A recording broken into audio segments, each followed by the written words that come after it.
লোটে মাছ তোমরা কারা কারা ভালোবাসো বলো তো বন্ধুরা? আমার তো বেশ ভালো লাগে। জানো তো, আমি না এই লোটে মাছ রান্নাটা এই শ্বশুরবাড়িতে এসেই খাওয়া শিখেছি, যেহেতু আমাদের বাপের বাড়ির ওদিকে খুব একটা লোটে মাছটা করে না কেউই।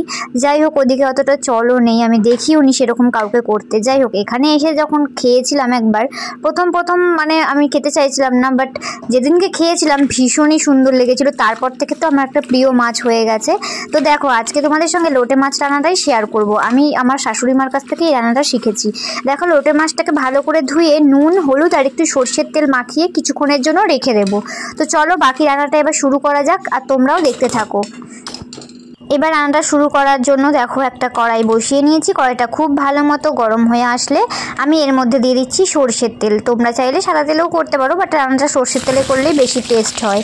যাই হোক, তারপর দেখো এদিকে আমি কিছুটা বেগুন কেটে নিয়েছিলাম। রান্নাটার মধ্যে কিন্তু মানে লোটে মাছে কিন্তু একটু বেগুন দিয়েই রান্না করব।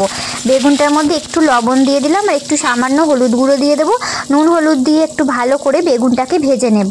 যাই হোক, এই লোটে মাছে অনেকেই কিন্তু বেগুন ছাড়াও খায়, বেগুন ছাড়াও করা যায়, তবে বেগুনটা দিলে কিন্তু বেশ ভালো লাগে খেতে। যাই হোক, আমার শাশুড়ি মা যেভাবে রান্না করে সেটাই কিন্তু আমি সেরকমভাবেই আর কি শিখেছি, বা সেরকমভাবেই করে থাকি, বেশ ভালো লাগে খেতে। তো দেখো, এদিকে কিন্তু বেগুনগুলো আমার প্রায় ভাজা হয়ে এসছে। এখন বেগুনগুলোকে তুলে নেব।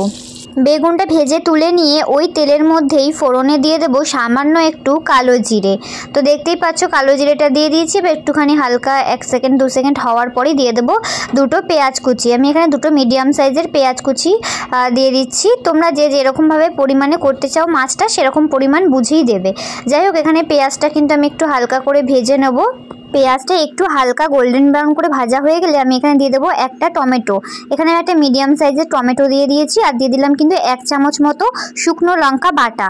তো শুকনো লঙ্কাটা বাটা দিয়ে একটুখানি নাড়াচাড়া করে কিন্তু দিয়ে দেবো মেখে রাখা মাছগুলো। হ্যাঁ, নুন হলুদ মাখিয়ে যে মাছটা রেখেছিলাম সেই মাছগুলো।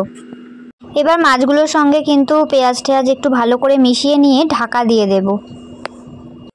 কিছুক্ষণ পর ঢাকনা তুলে নিয়েছি, আর দেখো মাছ থেকে কিন্তু অলরেডি জল বেরিয়ে গেছে। আর এই মাছটাতে কিন্তু কোনো রকম জল ব্যবহার করা যাবে না, কেননা লোটে মাছ থেকে অটোমেটিক জল কিন্তু এখান থেকে বেরিয়ে যাবে। এবার মাছগুলোকে আবারও কিন্তু নাড়াচাড়া করে ঢাকা দিয়ে দেবো। আর খুব বেশি নাড়াচাড়া করা যাবে না, কেননা লোটে মাছ যেহেতু এমনিতেই নরম মাছ, বেশি নাড়াচাড়া করতে গেলে কিন্তু দেখো ভেঙে যাবে। আর এই মাছটা বেশিরভাগই ভাঙাই হয়ে থাকে, যদিও যারা প্রথম করছো তারা অনেকে ভয় পেতে পারো, কিন্তু না, এই মাছগুলো কিন্তু এরকম ভাঙাই হয়ে যায়। যাই হোক, তারপর দিয়ে দিলাম সর্ষে, কাঁচা লঙ্কা আর লবণ। সর্ষে কাঁচা লঙ্কা একসঙ্গে বেটে নিয়েছিলাম, তারপর দিয়ে দিলাম লবণ আর হলুদ। এবার কিন্তু মাছটার সঙ্গে খুব ভালো মতো মিশিয়ে নেব।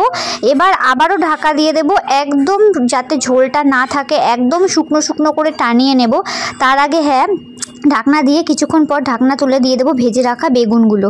এবার বেগুনগুলো দেওয়ার পরও কিন্তু একদম ভালো করে মিশিয়ে নিয়ে পুরো যতক্ষণ না ঝোলটা টেনে যায়, একদম শুকনো শুকনো মাখা মাখা করে নেব, মানে যাতে একটুও কোনো গ্রেভি না থাকে। একদম শুকনো শুকনো করলেই এই মাছটা খেতে বেশি টেস্টি হয়। তো দেখো, ফাইনালি কিন্তু আমার মাছটা প্রায় হয়ে এসছে। এখনও কিন্তু আমি জাল করে নিচ্ছি, আর নিচে লেগেও যাচ্ছে। এমন হয়ে আসবে যখন, তখনই তোমরা টেস্ট করে নেবে লবণ ঝাল সব ঠিকঠাক আছে কিনা। তারপর মাছটা নামিয়ে নেব। দেখো, লোটে মাছ কিন্তু একদম রেডি। লোটে মাছের ঝুড়ি খেতে তোমাদের কার কার ভালো লাগে অবশ্যই কমেন্টস করে জানিও।